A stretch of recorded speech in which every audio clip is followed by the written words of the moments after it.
welcome back for the first place decider between Fnatic and Invictus Gaming. Fnatic just forced IG into this tiebreaker as they won just a few minutes ago. A 28-minute victory, good performances across the board, and now they get to see once more who's going to exit as number one. That was a shellacking. Like, honestly, Fnatic just beat them up in draft. They were able to rotate them around the map a little bit and took complete control of that game. Now, there were windows of opportunities for IG to gain big leads. I mean, mid lane looked great, top lane looked great, but when you put it all together, it was like all over the place for IG. It really was. And I honestly think the fact that they were able to fall behind in lanes and actually just win through team play is even more impressive.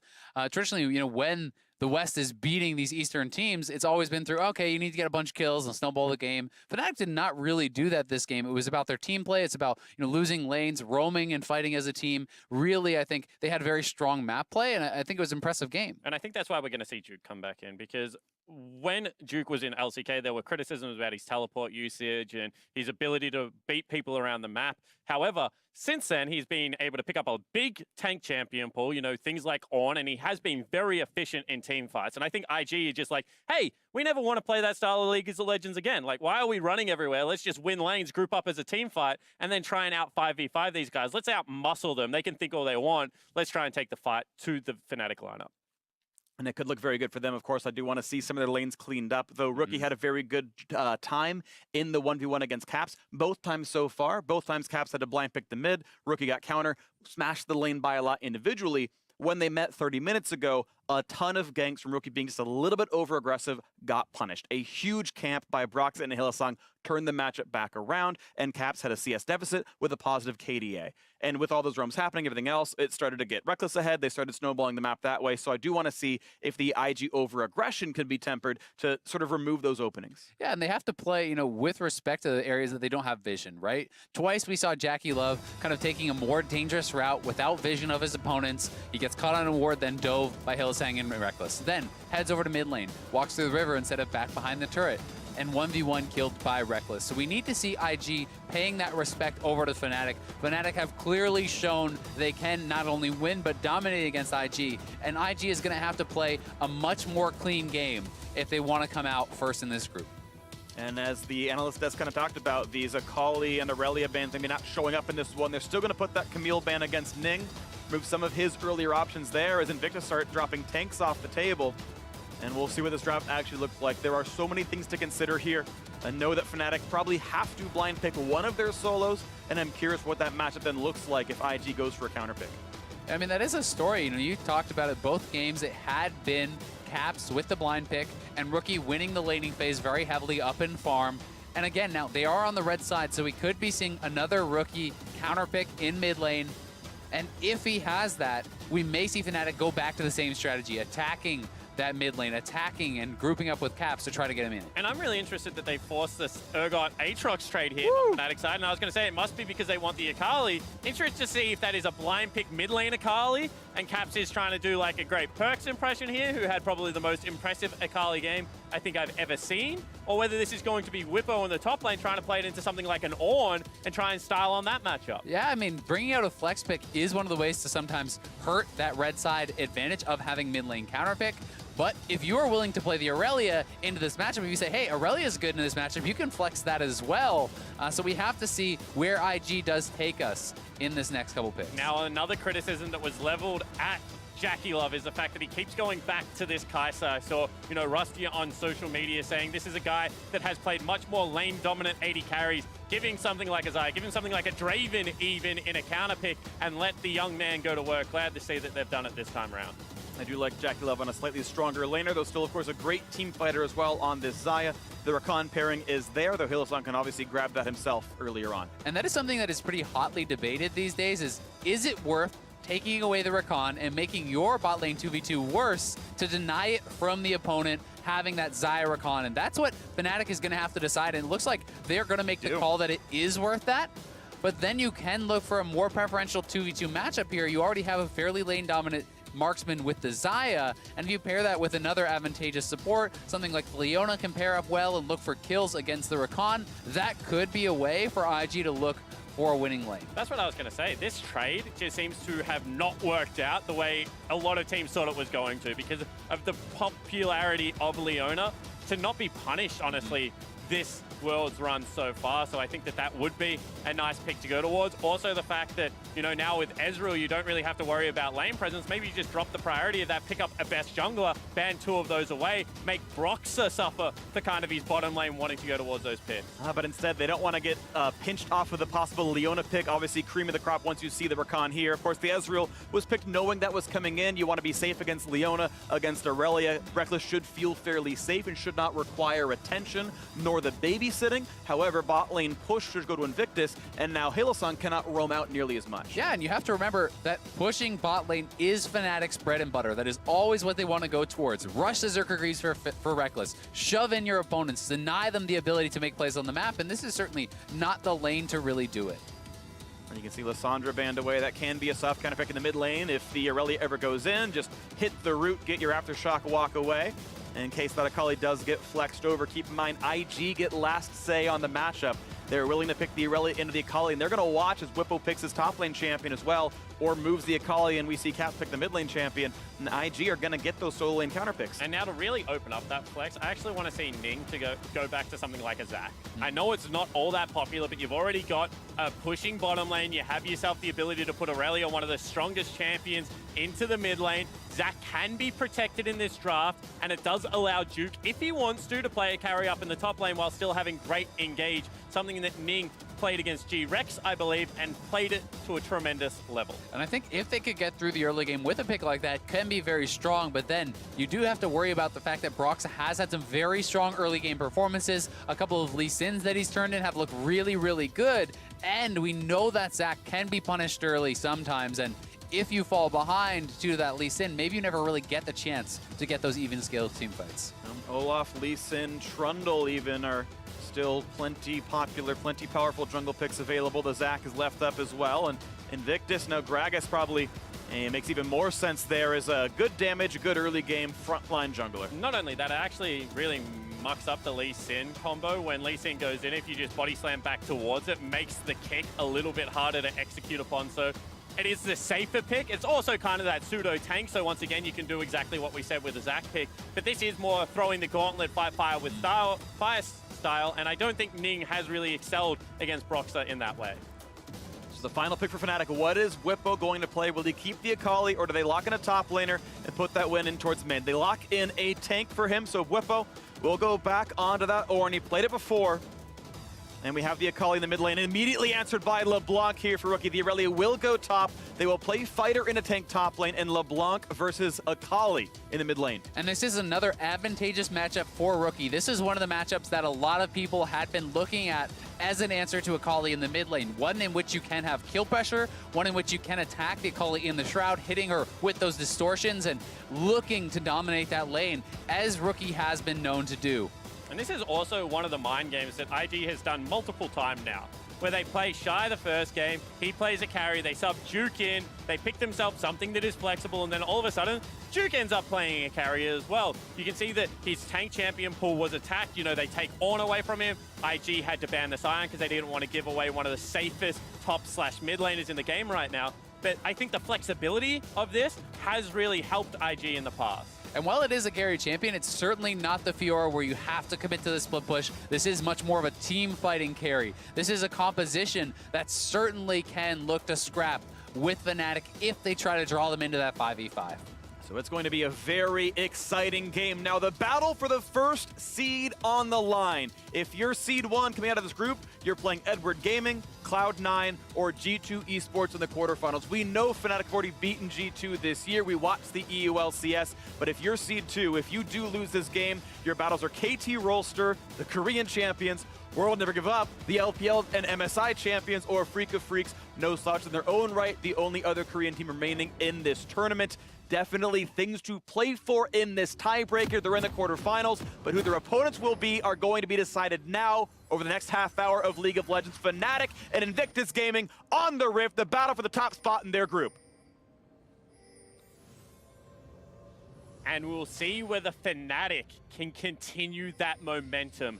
That was such an impressive victory. It would still be fresh on IG's mind, and things need to change for the Invictus lineup.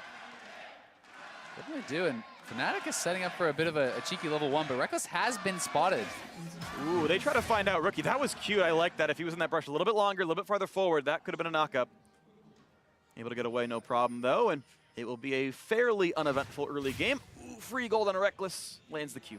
It doesn't result in anything, but I like the attempt, right? You know, going for these pre-planned level 1s, there's very little drawback to them most of the time, and sometimes it is going to get you a kill, sometimes it is going to get you a summoner, and at the very least, it will show your opponents that, hey, we can mix it up in the early game, and you have to play knowing that we could be waiting in any bush. And I think this is 2 games in a row, actually, where Fnatic's had a good read on the early game. We mentioned the fact that Whippo leashed, then pulled his wave, got pushed in, allowed himself to scale up. Never really won the lane versus the Shy, but certainly was more relevant as the game progressed and was more of a team fighting threat.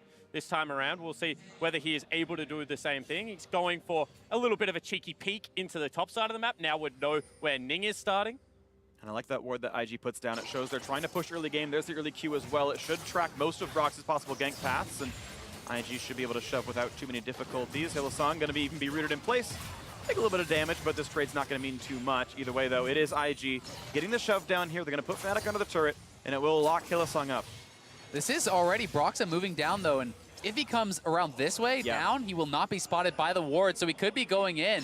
Well, he's only going to be level 2 on this one. He's going to walk forward, gets a safeguard, he's going to land the Q, and Jackulov going to flash to pull him forward. It's a little bit early, but still a route to behind the flash. Into the knock-up and ignited. Fnatic in first blood in 2 minutes. And they fail the flash there from Jackulov, flashing too late. He brings Lee Sin straight to him, and Broxa, another game, another first blood on the bot side. And you can look at it 2 ways. Either flash the initial Q and just admit that you messed up. If it gets hit, you kind of have to hold firm. You have to flash much later in between the landing of the Q and the first auto attack that comes out, because otherwise, red buff applied, you're just a sitting duck. But once again, you got to applaud the smart early game play style of Fnatic. That is 2 games in a row that they have been able to execute on something like this. They certainly have, and this is avoiding where that vision was placed. It's smart pathing from Broxa. It should have perhaps just been a summoner, but even then, it would have been worthwhile, and instead, it is a first blood for Broxa, 2 games in a row. Incredible start for Fnatic. Of course, that is beautiful right there from Fnatic. They saw the ward come down. They knew the route Broxa had to take, and they executed very, very nicely there. So a 400 gold lead for Fnatic, making this surge late in the group stage. They had lost to IG back in the first round robin, but might find themselves 2 wins in a row now on the back half as once again Engage coming forward. Some damage in the Hylissang. Doesn't mean too much. And I'm just sitting here thinking, people saying Caps versus Rookie, this is the lane matchup to watch. This is 3 games in a row where Caps has taken his mid laner before Rookie, where he's been willing to either first pick or early rotate the mid lane and give a lot of tools to his bottom side of the map to be able to win out. And I think that, game 1 obviously it wasn't successful, but game number 2 was. And now that puts a lot of pressure on Rookie, because he is saying, I need to smash this lane, I'm in the counter pick. And with your bottom lane going poorly, if they lose control, then we have the potential for a repeat of, all those roams going into the mid lane from bottom lane. This time it's going to be a Rakan, arguably even more successful at doing that. Yeah, definitely agree. And I think it is encouraging for the side of Fnatic to think, hey, it doesn't always have to be about Caps, right? You can have carry threats from the other lanes. You can have Reckless stepping up like he did in the first game. You can have Broxa having these incredible games to carry you through, even against these top-level opponents. So certainly encouraging things for them moving forward towards those quarterfinals. And Broxa's just shown that he's an out-and-out superstar. This guy is having a very good tournament. Has been definitely the best jungler in this group, I would say, and, has relieved a lot of pressure with some smart early game play. Definitely good stuff from him, and of course, as one of the newcomers to Fnatic, he has been huge for this squad. And let's see what can be next for these players. We know they're going to the quarterfinals. The question is at what seed and what their opponent will be. Of course, that draw will be right after the games conclude, so we'll know these answers very, very soon. 2 separate answers coming in as Caps is trying to suffer through this mid lane matchup once again. Has had to blind pick against Rookie. He's never had the chance for a fair fight. Every single game he's faced off, Rookie gets counterpicked. Every single time, Rookie gets the CS lead. But Caps does very good at losing the minimum, not usually giving away kills, and if the ganks do come through, often does convert. And hybrid assassins have historically beaten LeBlanc. I'm thinking back to when Katarina was first changed around. Where they all did it was either rushing early Merc treads if there's more magic, if there's not any more magic damage, but there's CC, or you can even go things like Hex Shrinker.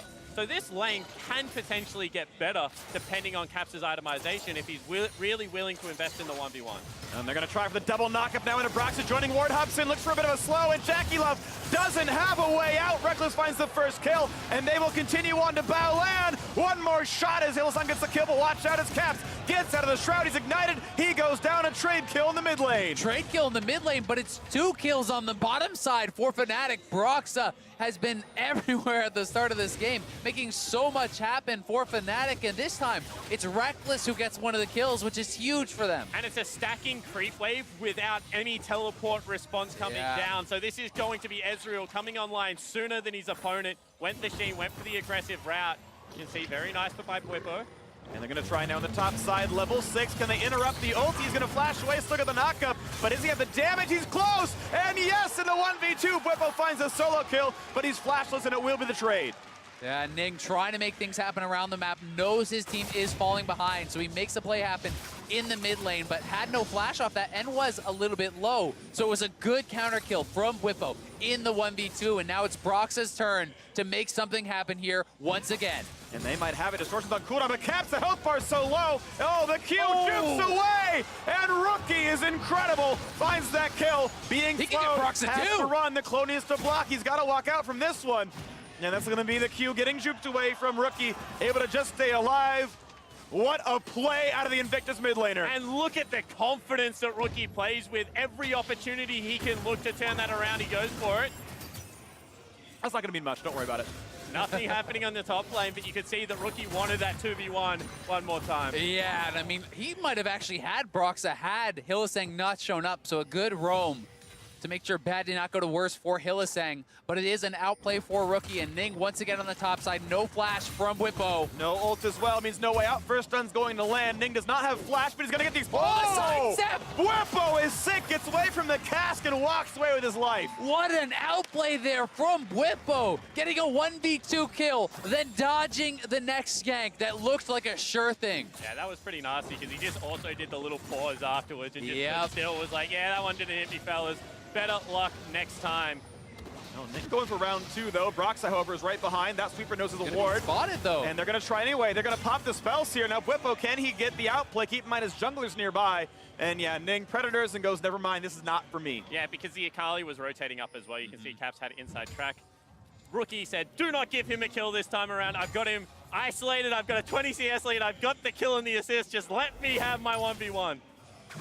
Here is this play one more time.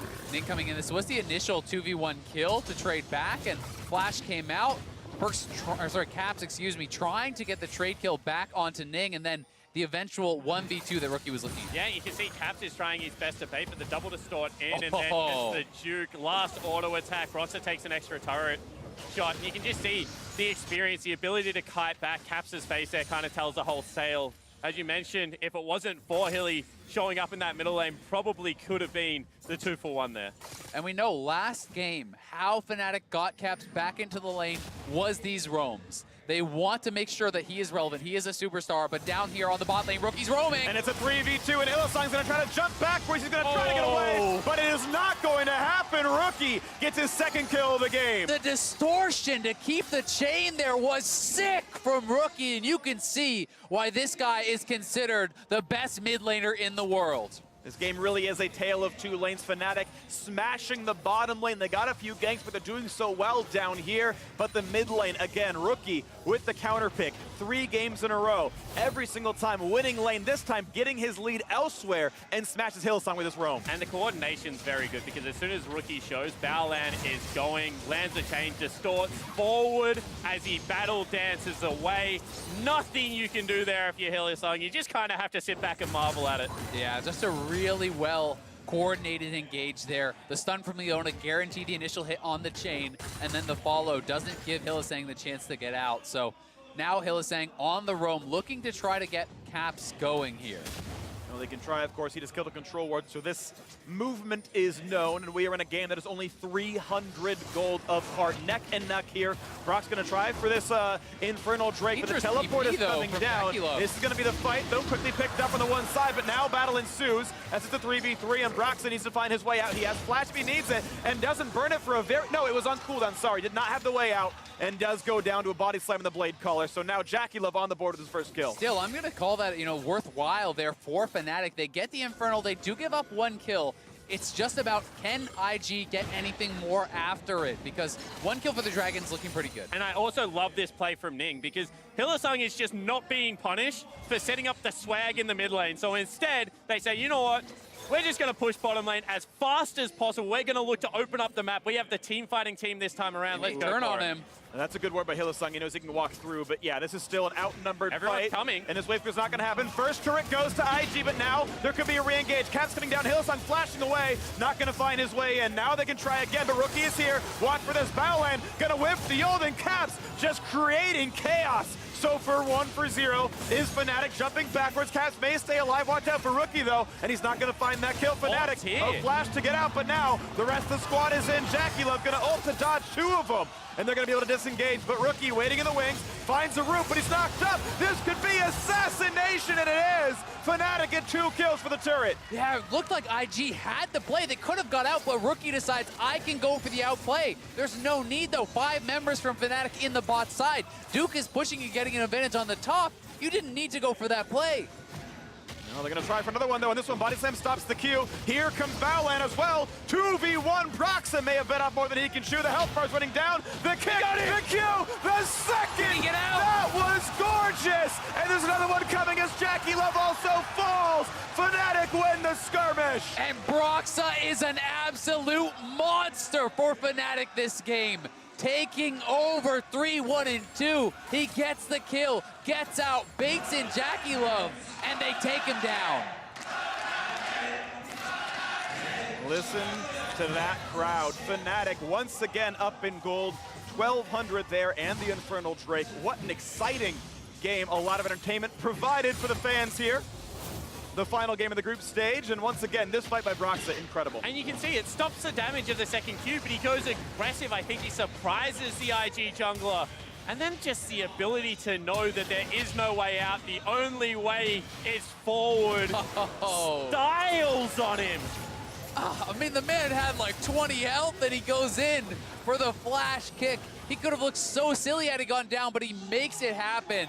And you gotta feel so good about that one. I love That's what our faces were looking like. Reaction cam. I want him to play every game, not because I dislike Soaz, but because of those reaction cams. Whippo is the best hype man Fnatic could ever have. It's like, that's my jungler. He's so good. My God. And I mean, Invictus right now just looks rocked. Because honestly, game number 1, Fnatic just beat him around the map. They beat him through team play. IG say, you know what?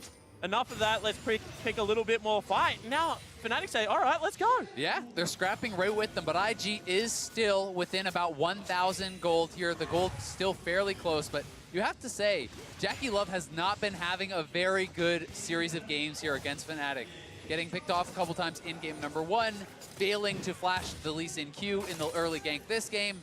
Now, trying to overcommit and try to kill Broxa there, gives away his flash and his life. He certainly has not been performing, but Fnatic are taking full advantage of it, and Broxa has been having such an incredible set of games. He really has. Incredible situations and incredible awareness, and the mechanics have all been there as well.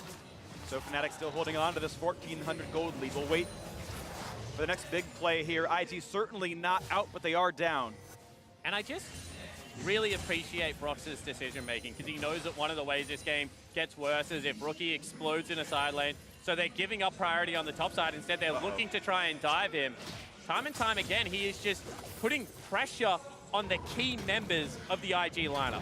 Yeah, doing a very, very good job with that, but IG may think they have Whippo caught out here. We'll see if they actually go for the play. Oh, they seal away the Gromp. They're going to have a chain stun. Here comes Ning as well. Over the wall, he goes to the flash. That's an easy chase in for the rest of the squad. This 3v1 is going nowhere for Whippo. A knockup, but there is the kill. Duke on the board with his second, already the 20 CS lead. IG close the gap to 500, and with this turret, it will be tied. And that's a nice play. They catch the weak side of the map. Whippo thinks he's done the right thing by backing into the jungle, but hadn't gone far enough away. Also might mean the Rift Herald. 10 seconds, and there is a teleport available. Could still be a risky play. Yeah, the gold is dead even now. We'll see if they want to start it up. Rookie is starting to move up towards that side of the map. Duke has his TP, but as you said, Whippo coming up has teleport available. Wait to see if he channels. That will tell you from Fnatic really want to fight this one. Oh, he gets the kick on. Ning pops a stopwatch, and that is Broxah dying in the face of 2. Another kill on the board for Jackulov as the team rejoins, but it's 5v4, favor of Invictus. The jump forward, they find the root, they get the stun. Can they kill him before the Ornn ultimate? And he gets a knockup. What's the re-engage look like as Caps comes in? Reckless gets an answer, but look at this as Duke is burning down, tries to heal. Caps is not going to get that one any farther as he gets that knockdown rather, and the Herald will go over to Fnatic. Yeah, Fnatic gonna come out on top with the Rift Herald on top of that as well, but some shutdowns going over to IG. And this game is neck and neck. Once again, they go for the play. You know, you see Broxah and he's like, I can see another montage moment. Instead, he gets blown up and taken down, which is a great response out of IG. But the fact that he put Ning in the middle of the fight bought a little bit more time, missed the ultimate there as well. And I think, Freak, that you had the right call here. If they had have killed Whippo before he got the knockup, it looked like a good fight. But he got 3 members as he died. The base damage is still super high for the tank, and it allowed the rest of the Fnatic lineup to clean up. Yeah, it gave time for Caps to arrive. He had just come off of a bye. He gets into the fight, picks up a shutdown, which is going to be so nice for him in this game. Was behind Rookie, but now certainly starting to catch up. Yeah, I gotta say the support that Caps got throughout this game allowed him to catch up in CS. At one point it was like 18-31, it was done most of the time. And now again, what had been happening all game was Rookie jumping in, but Reckless will stay alive, and there's not gonna be the re-engage. Rookie kites away, but you can see how explosive this LeBlanc can still be. Yeah, definitely the case, but a nice sidestep on the chains from Reckless, and it ends up being the trade of flashes there. So we'll have to see if either team can capitalize on those summoners being down for these really key members. Reckless, he's already on his 2 items. He is at a very strong point in the game for the Ezreal. Likewise, Rookie has been the catalyst for a lot of the positive plays here from IG. Oh, they're gonna find it again. Now Hillsong able to kite away, but half HP. And this will be a quick ceasefire now again in the mid lane. 300 gold. Puts Fnatic ahead. We'll wait to see what the next big play is. The Drake is up. Cloud this time around. Invictus can tie the Drake score. It looks like Fnatic are not willing to fight for this one. Cloud Drake's pretty low priority in pro play. And no problems there. 25 gold to Jackulov. And I think that IG just wanted to turn the Drake over. They wanted to see, can we top deck an Infernal off the back end of it? Can we try and equalize? Because right now we feel pretty good with where Duke is at in this game. However, earlier spikes for the Ezreal. He's sitting right now at probably 40% cooldown reduction with his rune choice as well, and just has the mobility around these fights. We've seen how dangerous Ezreals can be. 3-0 and 5. Reckless once again having a fantastic performance. Yeah, he really has been. And finally, as you pointed out, Duke is doing very well himself, right? He is already on his Triforce Tiamat, sitting at 3-1-1, farming very well on the top side. So there is a lot of dive and threat onto this backline here. Reckless certainly has the mobility to escape a lot of the initiation, but we'll see if he can make it happen, because if you mess up once and you get caught by a Gragas engage, the Aurelia, the LeBlanc, everyone piling onto you can mean you go down very quickly. And they have this mid lane actually in a fantastic position right now because they've stopped the recall. They're going to get the teleport out, but they call in the Ornn. They're going to find this knockup for Jackulov, a trade for the ultimate now. Leona ult, I think he was expecting some kind of hard engagement. The knockback in towards Reckless. Can they knock him down? And they will, but it could be a trade of bot laners as Jackulov is assassinated by Caps. The turret's still alive, still can fire towards his champions as Caps jumps the wall. But Rookie is here, look for the blast cone, gets over though, and there's not going to be the chase. Caps flashes and gets away from the tether. ID looking forward. Want the chase here. You can see still aggressing forward, and that is just a 1-for-1 trade. But Reckless was the shutdown on the back end of that. Yeah, and you see if he gets caught for 1 second, they can burst him out, and they're going to take the turret off of the back of this. So certainly a good fight there for IG. And it's once again Invictus tying the gold in this game. Jackulov is on 2 items now and beginning towards that next one. Caps, the split push might come close to answering the turret. Depends how well Rookie does here. What this fight looks like, equal level on these players. The minions are gone, and Caps actually not going to be rooted up. It was the snap back for Rookie. Yeah, he landed the chains. I think he thought it missed in saying that Broxah once again is just sitting in that brush. So maybe Rookie just with the sixth sense saying he's been there so much of the game, he's probably there now. Yeah, and he would be right on that. Broxah's still certainly sitting behind him, and he's giving the respect that he could be there. So Rookie, I think, is kind of checking that box, playing a lot more intelligently around where the pressure could be coming from Fnatic. But here it is one more time. You see they decide to make the call to go for Reckless as the ultimate misses from Baolan, but nice ultimate there from Nick. And I mean, that was a little bit unlucky from Reckless because he drew turret aggro at the same time with a Q. However, really got to respect the dive on the backline that Fnatic has. You can see they aggress forward and Caps just flies in, picks up the kill, darts back out. There's just so many threats. These are both, you know, very low tank lineups, and I think both of the aggression is starting to kind of play on the minds of the players. It really is, and you know, you have to say these kills going the way of Caps has been so helpful for them because he had to start with such a defensive build from so far behind, and now he has been able to get the gold to get an Oblivion Orb and the Spell. Looking at the re-engage indeed. The stun's going to land on the front line. Explosive Caps, but it cannot quite kill Reckless. Instead, it's Baolan who falls and Ming's at 5 HP. Rookie drops as well. 3 for 0 Fnatic. Duke's got to make it all happen himself. Does he have the damage? Oh Get my the God! trades. Duke is huge. Shows why he's a world champion and walks right back out. He pulls the victory out of the jaws of defeat there. It looked like that was going to be potentially an ace. You can see Jackie Love trying to kite back. Yeah, it's still 3v2. Fnatic have the crowd control. Bwipo finally rooted up, but he's still walking forward for the slow, but the stun might disengage still. Fnatic go +1, but as you mentioned, Duke pulling back those 2 kills stopped Baron. Still a good fight from Fnatic, but as you say, that would have been Baron. That would have been the straw that broke the camel's back. And look at the start of this fight. Duke is still so far away, but IG decided to go for the play. Very preemptive from Baolan. Yeah, it certainly is. You can see that they flash over the wall as well. It just looks like on different pages. Yeah. Caps' threat on the back line cannot be understated in this game. And given the fact that he went double MR items early, was very good. And look at the use of the resets. Gets double stun, uses both resets, then ultimates to get double resets again, then flashes in range to get the Q onto Reckless. That was insane from Duke. Triple stun on the way out as well. Otherwise, they were right on his heels. Insane. Everything he could have done in that fight, he pretty much did, and it still wasn't enough for IG to get a positive result. Well, in that, you kind of have to put on the initial engage, right? They're diving on. Baolan's looking for Reckless, but Rookie is not there to follow up. Duke has not even entered the fight yet. That needs to be there when your solo laners can follow up, and Baolan needs to make sure he's on point with the engages. And Rookie just can't blow up Caps anymore. He's got a Hex Drinker, he's got Merc Treads. He's fine in these fights. You have a look at the top lane. Bwipo right now has himself a wall mogs. He's got 30% cooldown reduction. He's fine as well.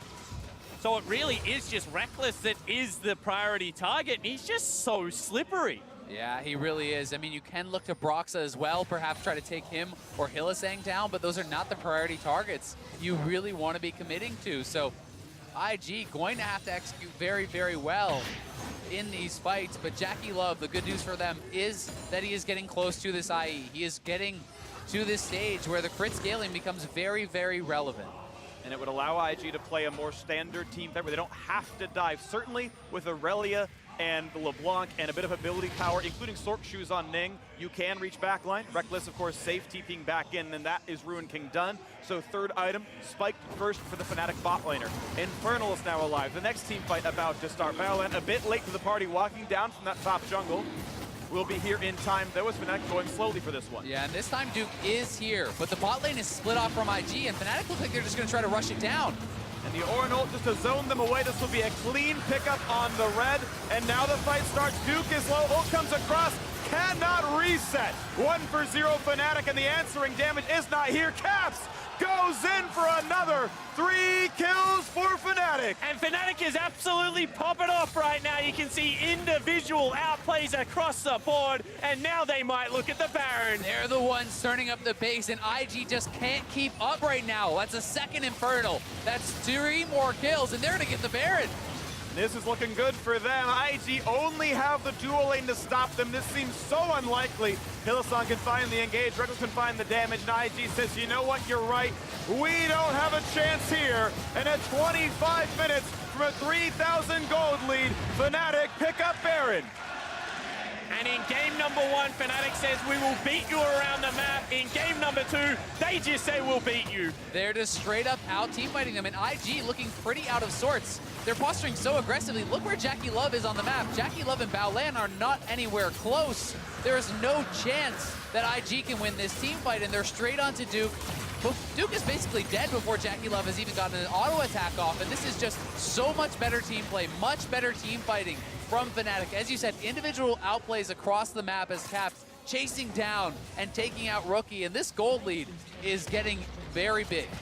5,000 gold, Baron buff for 3 minutes, double Infernal. This could be the push that ends the game if all goes right. Fnatic are certainly getting mid lane tier 2. The question is, when do they stop?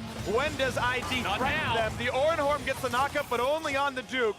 Aurelia, not your ideal target yet. Still waiting on the IE for Jackie Love. That might temper this a little bit, but it's not here yet. And they already just grabbed the Baron and just pushed straight down mid lane. Now they have the capability of sending Caps towards the side lane or just doing the same thing top. Right now, Fnatic have all the options open to them, and IG backs against the wall. They really do have all the options, as you say, and it feels like IG needs to find some sort of a flank. They need to have someone starting behind the fight. You cannot see a fight in which Rookie and Duke are able to run straight through Broxa and Whippo and Caps and everyone to get to Reckless, and that is the situation that Fnatic is trying to force them into. They're trying to make them group up and come straight at them. And in this situation, you're going to have 2 teams trying to dive Caps. Don't go in there. They can look for the chain, not going to find that though. Caps disengages. That could have been an opening. If you can explosive cast him out of the shroud, that could have been a kill, but it's not there. IG may have to give up more of this one as this turret is injured, and they've got the buff. They've got another turret. Fnatic on 5 now. The experience leads are getting enormous as well. 2 levels for Reckless, 2 levels for Caps. Whippo is up a level, Broxa is up a level, and there's so much extra power in even just the experience beyond the double Infernal, beyond the gold. And not only that, just at this stage of the game, the team fight is just much easier to execute upon. You've got the true Shroud down in the back line. Jackie Love can't approach. He's not an Ezreal. He doesn't have, you know, the 3-second arcane shift at this stage of the game. You've got Caps, who's just much better at diving right now than Rookie, given how squishy Rookie is. Now has to go back and get a stopwatch. And then just meatball tank in the top lane versus jungle. The top lane tank always eventually comes out ahead. So it has to be, you know, an aggressive flank. It has to be the use of the teleports, but they just have no tools to be able to get in behind the Fnatic lineup. Look at Fnatic's vision. They are doing their due diligence. They're clearing out all the wards. IG has no vision on the map whatsoever. You see, as they were pushing top lane, they dropped multiple pigs to cover that. Now they're sweeping out and clearing out the wards on the bottom side of the map, trying to make sure that IG can't get anything done. Threat towards Caps, but gets away from the stun, means no engage. They're not going to go for that one much anymore. Bot lane now being sieged up. And look how far up Fnatic gets to play. They are playing without fear. There is so little threat on them. Oh! Can try. He's injured. Ignite is on. Can there be the re-engage, though? They're going to try to defend him now. The Ornhorn comes up, and he misses. Caps, oh, and he's not going to be ulted. Duke can't land it, and bot lane was already under fire. Another turret falls. Caps versus Rookie is not even close at this point. Rookie goes in, hits all his skills, looks for the trade, and just about dies straight up to Caps there. Caps is doing so much damage and really not threatened at all in the 1v1 at this point, and could have even been a kill had Whippo been able to connect with the ultimate. Yeah, now level 16 as well, so just able to toy with the mid laner of Invictus, able to drag him around the map. Reckless now a full item ahead of his counterpart, just everywhere they're winning out, and it's becoming alarm bell. Because I don't know, as this map gets smaller, whether IG gets more choices. Normally when you get pushed in your base, you can look to make a last stand, but just front to back is not the way they want to do this. No, it's not at all. And Fnatic are going to get the best dragon spawn for themselves as well. Another Infernal coming out on the map, which IG may feel pressured to try to contest for. That third Infernal going to be even more damage. I think it'd be the wrong choice to try, though. They are almost assuredly losing a fight in the river here with this 8,000 gold deficit. Just give up that 8% more stats. I think it's the best chance to win is hole up in your base and wait for the gold to come to you.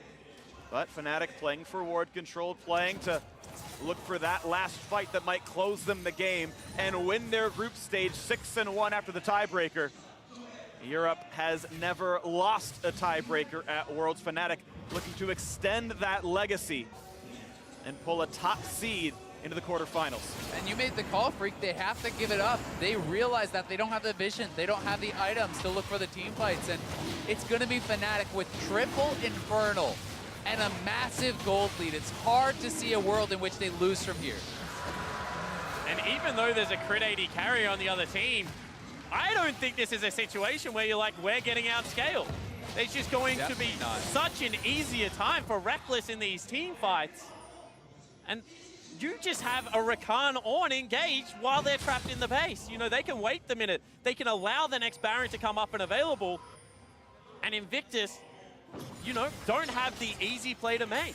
Yeah, I mean, for IG, it has to be the outplay. It has to be the incredible engage where you kill someone right off the bat, where you catch Reckless. But with the QSS there, it gets harder and harder and harder. And he's really the only target that it seems there isn't even a chance of killing off that fast when you think of the Hex Drinker on caps, the Shroud, the Stopwatch, everything there to keep him alive.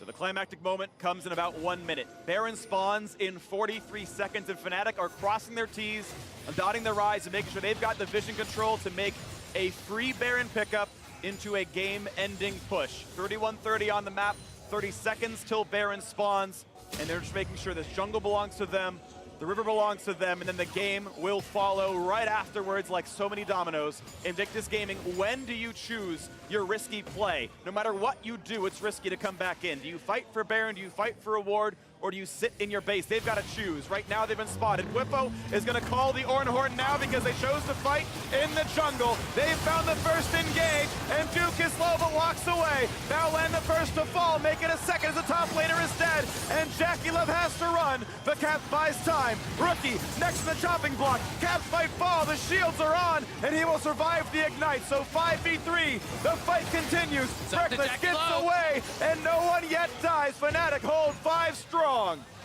And that was probably the best team fight that IG could get. They kept Duke alive for the longest time, and then they were underneath the turret, but the tanks are too strong.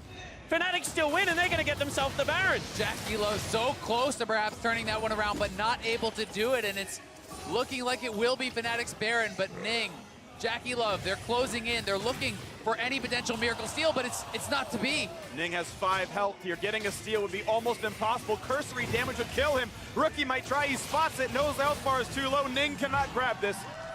And it will be the quick reset. One more time. Just fill in the punctuation. Make sure your penmanship is ready. Fnatic just here to sign this one over. This is certainly their game. And this is why lane wards are so important. They see them approach it, and then Ornn's ultimate is such a crucial late game tool. Hilly flies in for the follow-up, and after this point, it looked okay. You can see Duke kiting away, has to get the ultimate out of Caps, and they fight the rest of it underneath the turret, but they just don't have the damage. Yeah, Jackie Love's so close to getting so many of these kills, but not quite able to do it. Caps getting out with so little HP. And then look at Whippo tanking the turret for his team so they could potentially get something done. Hillisang gets out low. You see Broxa get out low. They all are walking out, and if Jackie Love weren't so far behind, perhaps he could have turned it. But he is, and Fnatic are closing in on shutting this game out. Surely this is theirs. 11,000 gold lead for the EULCS #1. A knock-up on 2 backliners. The first kill, not yet. That was a clone. And IG will simply give up their 2 inhibitors. Mid lane and bot lane will fall, but there's still plenty of resources for Fnatic to use. Waiting just to close this one out, to do what many thought was impossible and knock down IG in this group. But they don't even have to fight. They can just recall, they can go do the same thing top lane, and they can close this one out tutorial style. Love the patience shown by Fnatic. This is the biggest game they will play in the group stages. This secures them first seed. Do not give anything back to the LPL squad. The only glimmer of hope for IG, perhaps, that the QSS was used by Reckless in that bottom lane. The fact that it is down means maybe, just maybe, with a perfect engage, you could take down that AD carry. But Fnatic as you say, checking all the boxes, playing so safe, so smart. They may even wait until it is back up. It is purely the smallest of margins. Zonya's on cooldown for Caps because he's already used up the stopwatch there and has not replaced it. But these are tiny. These are 1 in a million. Invictus are so unlikely. They just hope they have that one chance, that unlikely play that catches them back up. But here comes the last lane to fall. 35 minutes in. Baron still on for a minute. Triple Infernal and a 12,000 gold lead. Fnatic have one last lane to push until the Nexus is theirs. Rookie finds some poke. Whippo pops the ult. They're going for the dive. A double knock up there, but Jackulip kites away. They don't get a whole lot. Invictus, and none of the health bars are yet low, but Caps is fine in the front line, gets the shield, and now it's time for the turret to fall as Baoland drops as well. 5v4. Only the Nexus has defense itself as Duke pops the stopwatch, but he's sure to go down. The knockup and a double kill for Caps. The kickback for Broxa. Make it 3 and a 5 versus 1. Jackulip versus the world, and he simply cannot do it. And Fnatic will fell Invictus. They will take the #1 seed into the quarterfinal. The incredible second day here for Fnatic. They run the gauntlet. They take down IG not once, but twice. And they end the game in emphatic fashion. The fountain dive and the triple kill for Caps. There is not a lot more you can ask of Fnatic in this year. Back-to-back EULCS champions. They fought a team that was one game away from winning the LPL title. This seemed to be the year of China. All 3 of their teams made it out of the group stage. RNG, MSI champions. IG looked as good as them throughout much of the season, and Fnatic proves they are better. And the style in which they did it.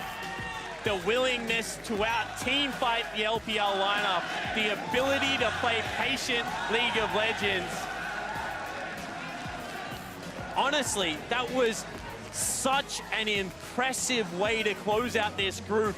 And at the start of the day, it was, how good is Fnatic? Are they a quarterfinal team? Are they a top 4?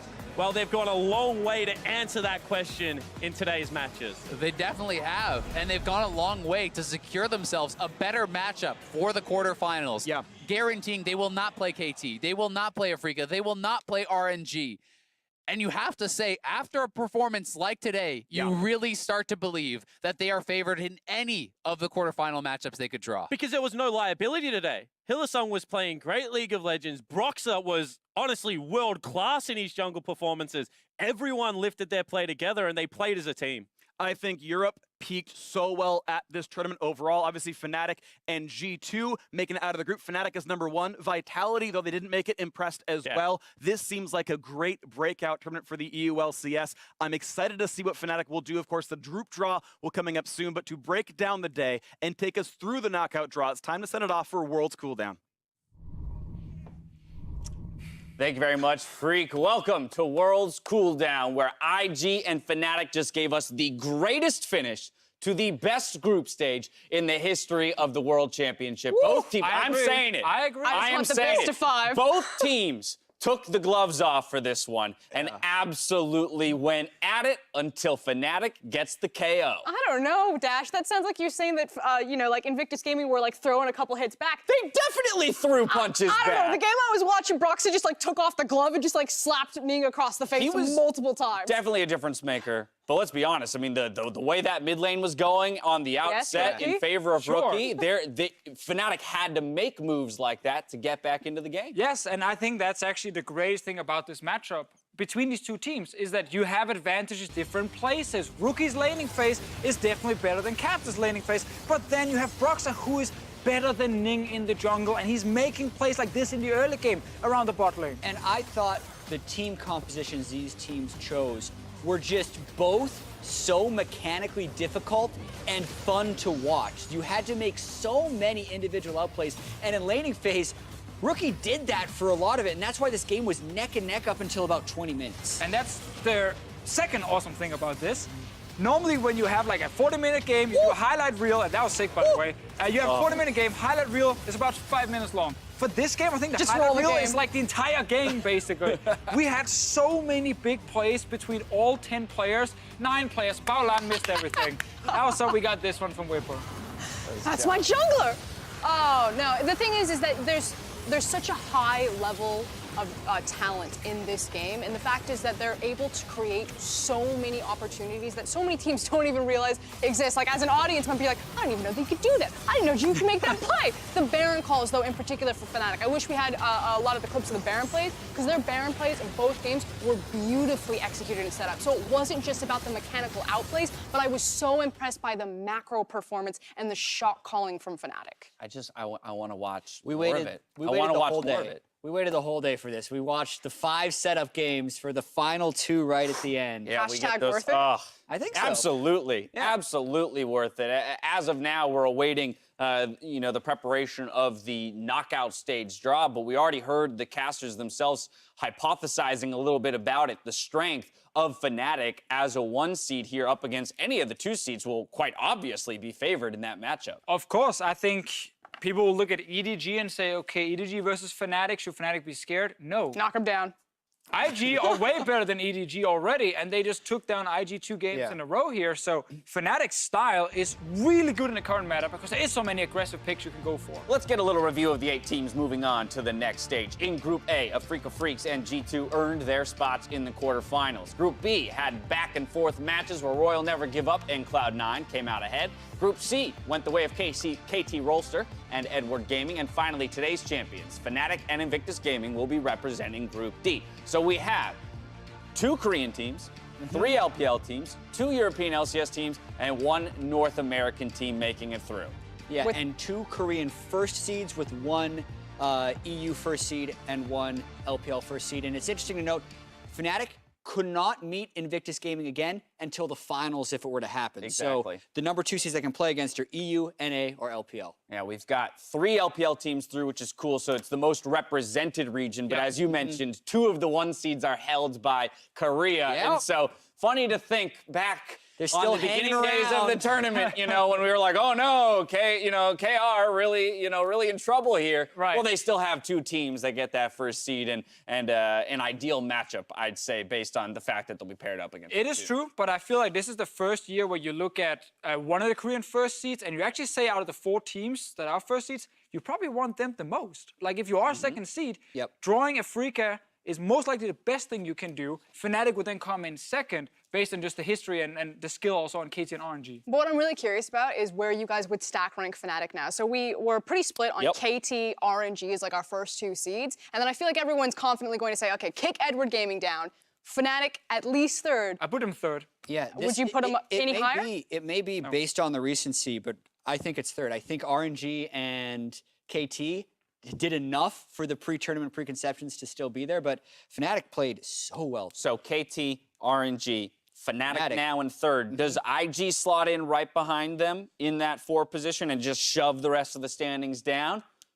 Or does the 2 losses today actually against Fnatic give you a little bit more concern for those best of 5? The thing is that I think a lot of people will look at Invictus Gaming from the lens of just this tournament, and so they say, okay, we have 1 game on record of JackeyLove, Baolan, and Ning having a very off game. Maybe you can say Ning for 2 games, the 2 recent games against Fnatic, but for LPL fans, if you extend that timeline, you know that Baolan, Ning, and JackeyLove have underperformed the entire summer split, and in very critical moments for JackeyLove. JackeyLove had a decent summer, but he was never able to step up in high-pressure situations. So I think from that lens, I wouldn't immediately slot IG, because I look at that game from IG, I'm like, okay, it's back to reality. We're no longer overperforming expectations. Now we're playing Invictus Gaming level. I would like to change underperforming to inconsistent performances for these guys. Like, Ning has had a lot of games where it is the 10-0 Ning that we are praising, and then we've also had the next game where he became the 0-10 Ning. I think Baolan's performance was actually the worst out of the IG players, mainly because he got put on the Leona, which was supposed to be the pick into the Rakan, and he didn't perform. Well, there you hear it, ladies and gentlemen, the group stage, or rather knockout stage draw about to start. So as it is, let me give you a quick reminder on the rules of the group draw. The number 1 seeds will be drawn first. All first seeds will play a second seed. The one important thing to note here is that teams from the same group may not be on the same side of the bracket. Not just in the same matchup, on the same side of the bracket. Don't worry, we'll break it down for you as the names are pulled. So first up, our number 1 seed. I'm so excited for this. Ooh. It's like Christmas. I mean, Watch we have a 50-50 basically. Pulling the names for us. So this means that G2 cannot be on the same side of the bracket as Afrika. That is correct. Yeah. 50% chance that RNG and KT. There will be a little bit of waiting period here, as different side obviously we only have bracket. one team loaded up, so no matchups determined just yet. Yeah, but we will get to find out if KT and RNG are on different sides of the bracket. Do we know if the next poll goes top right or bottom left? Bottom left. Top So- left, bottom left. Okay. Top right, bottom right. If you get KT RNG Please, now, please, please, please, please. you can get that final. I think it's RNG. Oh, It's- no! Who is it? Who is it? What's it gonna be? It's It's Fnatic! Fnatic. Oh, my goodness! All right. So Fnatic to the bottom left of the bracket. Listen, this is the best thing Real ever for Fnatic. Interesting. This means This is the best thing for Fnatic Fnatic. you can take finals in this exactly. They You can. can take They Fnatic can. to the finals here because KT and RNG, at best, if they win, that means they meet in the semifinals. Exactly. Now, if Fnatic Wow. win and Afrika win, they will face each other in the semifinal. Yep. And their chances of the teams that they'll face will either be Cloud9 or Edward Gaming. Watch drawing our next one seed. It looks like it will be RNG going to the top right. MLXG, the representative of RNG on stage. We do have a player from each team. We have Keen representing Afrika Freaks, as I mentioned, MLXG. Smeb, the representative for KT, and Mako for EDG. G2's Wadid, C9's Blabber, IG's Rookie, and Fnatic's Reckless. Just to confirm, this is KT, so there you Coming have into it. this tournament, we were all saying we hope RNG and KT will be on opposite sides. That is like the dream final before the tournament started. That wasn't Fnatic's dream. Fnatic's Yeah, I was going to say, from a viewer's perspective, This is the best thing for Fnatic ever. I don't Yes. know about you, but I almost have confidence that in a best of 5, Fnatic take KT or RNG all the way in that form. so here's where things get interesting. The two seeds will be drawn. Watch polling the first. Let's see where they head. All right, what are the matchups? So this goes top left. Cloud9, they right will away. slot in up against Afrika Freaks. You know what? Are you ready for Cloud9, That is a fantastic That's draw. it's about as good as you can hope for. That's You're either that's hoping great. Afrika or That's as Fnatic. good as you Either can way, hope you for. ended up on the same With how side of the Fnatic bracket. looked today, I thought maybe with the EU versus an anything you'd want it, but with watching Fnatic, I think this is what's seen. That's an NAEU semi, We have possibly. 2 Western teams now on the left side. G2 cannot be on the same side Yep. as Afrika, so they have to go to the right side. It's The LPL. Fnatic Edward Gaming, isn't it? If Yes, EDG it doesn't get is. pulled here, Here we go. there's so much sadness in the LPL because that would mean. Or no. 2015 Wait, yes. flashing before my eyes right now. EDG has to go against Fnatic. All right, the second 2 seed to be pulled here. They don't. You're right. The anticipation is so great. G2. G2 RNG. Again, they will slot into the right side of the bracket because they cannot go to the same side as Afrika Freaks. And I just want to point out that Jonan in an interview said if they get RNG, he's confident his Heimerdinger can beat Uzi. But when it comes to the rest of the 80 carries, not so sure. Sharing a handshake up there on stage would need an MLXG. We've got 2 more matchups. Yep, this is always the part that fools me often and a lot of the viewers. It's because the people in the same group can't be on the same side of the bracket. Is again why G2 jumped to RNG instead of playing against Fnatic. 자, EDG와 IG가 남았고. The 2015 rematch. EDG. Fnatic 3 They're going to be heading over to Fnatic's side. Or was it 2016? I try to forget When a the lot of 2015 those World years. Championship, that's when Fnatic made it to the semifinals along with Origin. Which means it's Invictus Gaming Against versus KT. KT. Oh, man. We will confirm that with the draw here. We must do our due diligence. But if all goes right, that is an IG, and our bracket is locked with that. The reunion for Rookie here. Rookie and Smeb. Former KT Arrow, now, excuse me, Bullet, now gets to face the KT squad. 살벌하네요. All right. We have our matchups. I'm staring across the desk. We're not on camera right now. I see some. We got some. I see faces that are struggling to comprehend and grasp the complexities of this, and I already see people charting paths to finals for their regional teams. I mean, I think if you're a Western fan, in particular of Fnatic or C9, you are over the moon with the draws that they got and Yes. the possibility of a run to a finals, let alone a semi. I mean, I know it sucks to draw a Korean first seed, but Africa, as we said before, did not look that strong in the group stages. C9 had a lot of surprises, a lot of surprise picks. Very interesting play style. They will be facing them. I think it's C9's best chance of knocking out a first seed as well. I mean, just think about the way Licorice played in the group stage. Like, you think he could match up with Keen, and the Africa was controlling the map, but getting slow incremental advantages for Keen. If C9 has counter picks ready for that stuff, you can see Africa having a lot of trouble with C9. That's the thing. Africa are known for their draft, their preparation, their discipline, and they're against Cloud9, the team who's pulled out so many different pocket picks to try to throw a wrench in all of that. And we don't know if maybe they revealed their entire hand, if they still have some gas left in the tank there. I think this might be super tricky for Africa if Cloud9 have more trump cards. Oh yeah, Champion Select is going to be a joy to watch in that best of 5. Thinking about the Fnatic and EDG matchup as well, though. I mean, Fnatic just took down IG, you know, the higher seed from the same region as EDG. So I think that alone would instill some confidence before we even begin talking about play styles and strategic matchup. And how 100%. important was that? Because if they wouldn't have won that last game, they wouldn't be playing need KT. to win. That's tiebreaker. This is so good. Like, for Fnatic, I think you were looking at all the second seeds, and you couldn't play IG again. Obviously, you looked at the other 3 and said, fair enough, EDG might be the strongest on paper out of the 3, but they're not that scary when you just took down IG. And after you saw Africa, you knew G2 could not be on your side, so the Fnatic G2 could not happen. And that's why you are just actually happy that you get Africa.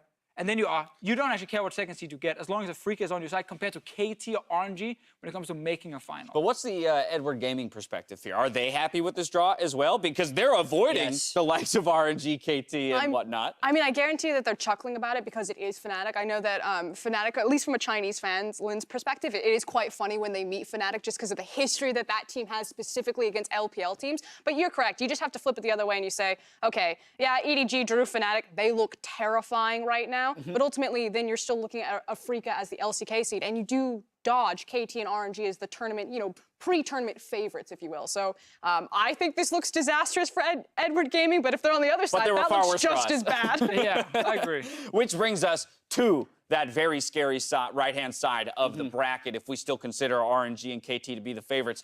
G2. Now, this was one of the keys. One of the surprises of the tournament, though. This is a team that, from the play-ins, struggled to start and has slowly ramped their way into it. Impressed us up to this point. Yes, and it's rough if you are G2 with RNG on your side. However, I do want to highlight that RNG solo laners this tournament have not been that scary, and G2's way of playing is very based around Wonder and Perks, specifically getting advantages in the early game and becoming a split push team, which is a potential answer to one of the best team fighting teams in the world.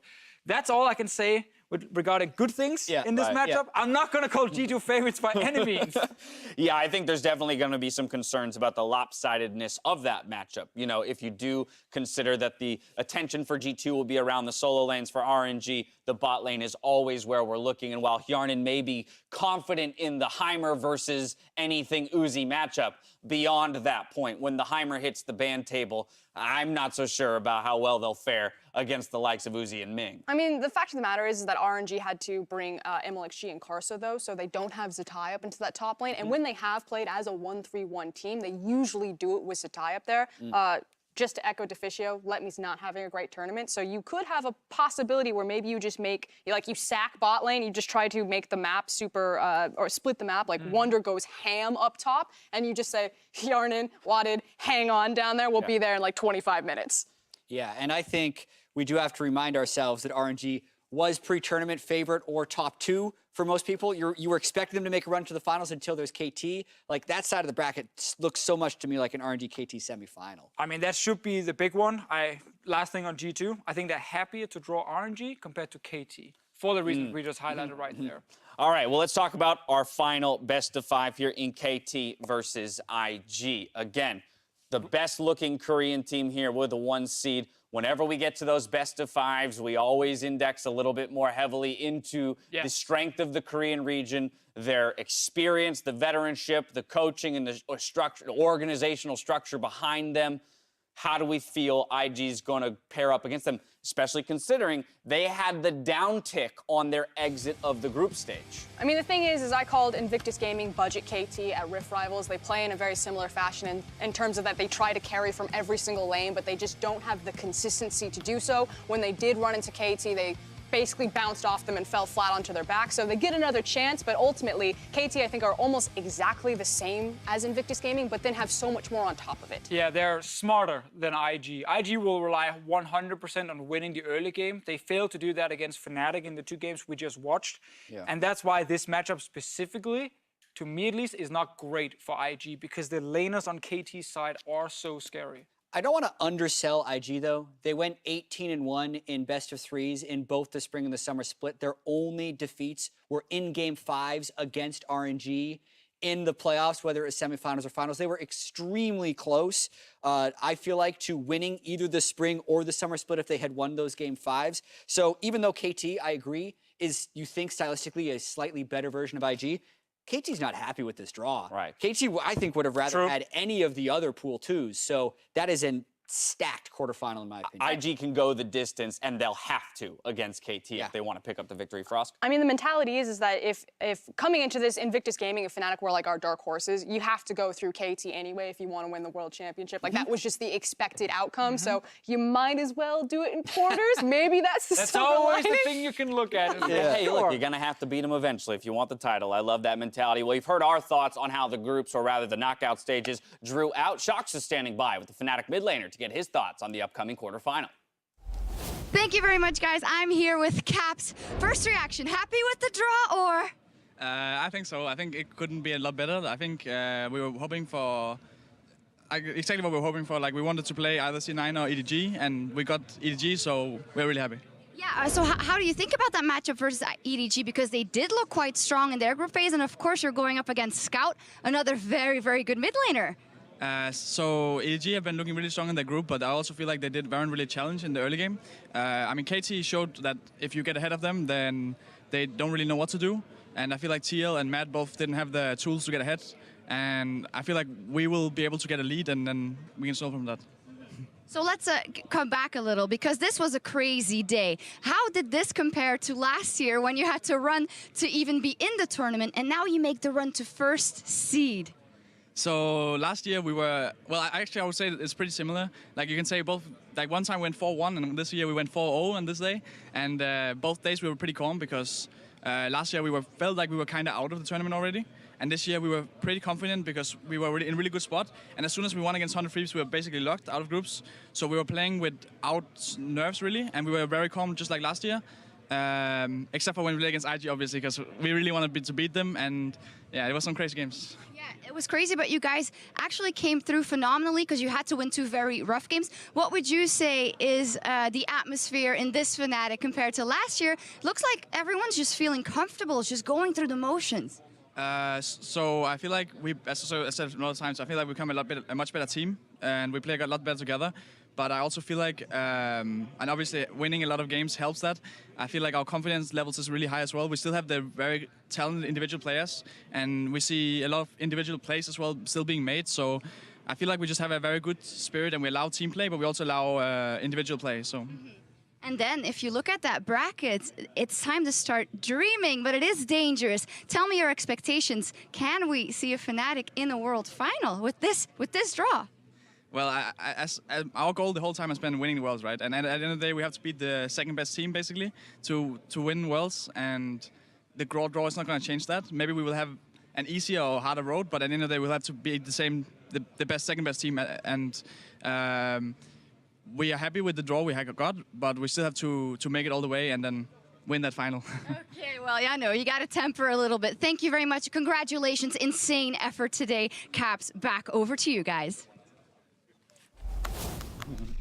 A happy Shox, a happy Caps. He's echoing the sentiment that they are going to have to beat the second best team in the world if they want to be the best team in the world, regardless of how easy the road is to getting to that finals. Now, on the last day of groups, we had a handful of pros who stepped up and earned themselves MasterCard players of the game. They were Fnatic's Broxa, Invictus Gaming's Duke, Fnatic's Caps, Invictus Gaming's Rookie, 100 Thieves Onda, Fnatic's Hylissang, And the tiebreaker pog goes once again to Fnatic's Broxa. That guy had a stellar day. Oh, he likes to play Lee Sin. That's for sure.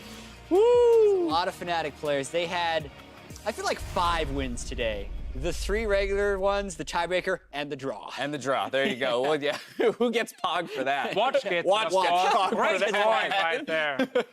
Just spin me up a lower third real quick for a watch. Well, 8 days of games meant that you were absolutely blowing up Twitter with the big plays that solidified our teams competing in the quarterfinals. And while it took some work, we picked a few that we thought called for this week's Acer Big Plays.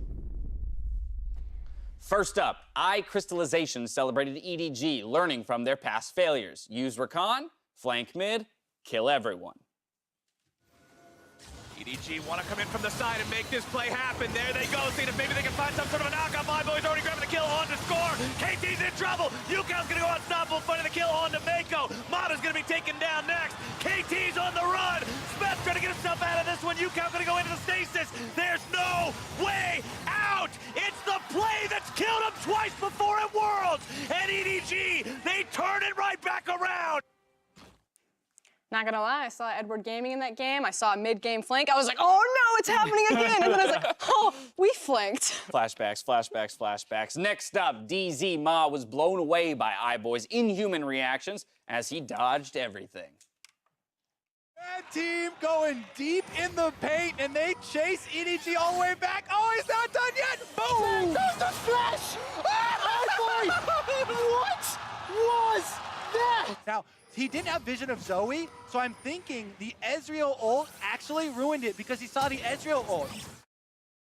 He said after that he knew that Zoe would jump him. He knew the guy would be greedy. So he's like, he's just sitting ready, finger on the key, sees the little pop there, and then boom, flash to the side, takes him down. 40 chips. Yeah, it's a reminder there's some pretty good players at this World Championship. Yeah, like some sick mechanical plays. Just because you're not seed 1 doesn't mean you don't have players like that. Only the best at the World Championships. Finally, Mark Go Not summarized the lesson teams learned versus Vitality. Jizuke's Echo is clean. Block off with just the turret. And now Jizuke, can he make the huge play? We've seen big comebacks here before. He shuts down one. Watch out for the ult. Now can C9 knock him down. Here comes Sion, and he finds the knockup. I'm ulting on Noction here. I got the backline. Zia no flash, Zia no flash, Zia no flash, I Zia got no Shen flash. here. I got them all, yeah, I got them all. Go Zilan. Let me that kill. Let me that kill. Nice. Push me together into bot. We can still win, guys. Don't give up. Someone who was watching that game and not on broadcast, hoping C9 would get through, that Jizuke guy was terrifying. Like, you were wondering who was going to one-shot next. And that play was at a moment where it felt like C9 was in full control, and it brought it right back to even. Yeah. You know, thinking about it, we had so many amazing plays. These are just 3 of them, right? I'm immediately jumping to the That last game? Yeah, exactly. Broxa, Dragon River with the kick into getting flash into the dragon and over the wall to safety. Can anyone think of another stellar big play? Just one that you would have called highlights. Rookie's lane phase where he was in the turret against Broxa. Actually had Broxa throw his Q over here as he went over here to finish off Caps. Like that game itself could have made an entire big play segment. Should we just roll that game back? I think we should. Yeah, we right? Watch Isn't that like a rebroadcast? You got time, right? Oh, yeah, rebroadcast coming up. Tune in for that.